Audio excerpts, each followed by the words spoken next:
ពីស្រីម្នាក់ចំពាំងកំបងពី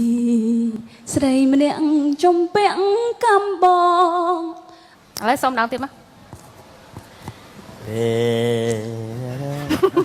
ខ្ញុំទៅលេងnóiបាននេះទៅវិញហើយពីស្រីម្នាក់ចំពាំងកំបងបើគេខ្វះក្តីថ្នាក់ថ្នមឬគេបោះបង់ជីវ៉ានៅមានអូនមួយរងចាំជួយយកអាសាពេញចិត្តនឹងជូតទឹកនេត្រាលួងលោមជីវ៉ាជាថ្មីពីស្រីម្នាក់ចំពាំងកំបង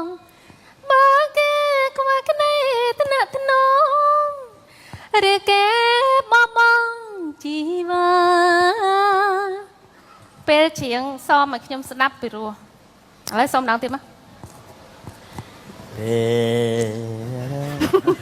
ខ្ញុំទៅលេងnóiបាននេះទៅវិញហើយ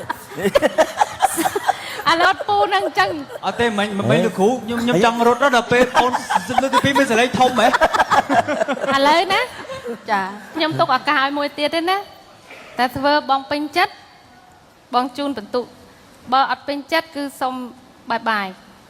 តោះចេញពីជីវិតខ្ញុំហ៎ពីស្រីម្នាក់ចំពាក់កំបងបើគេខ្វះក្តីថ្នាក់ថ្នមឬគេបោះបង់ជីវ៉ា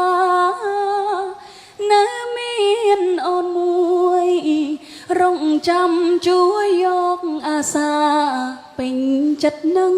ជូតទឹកនេត្រា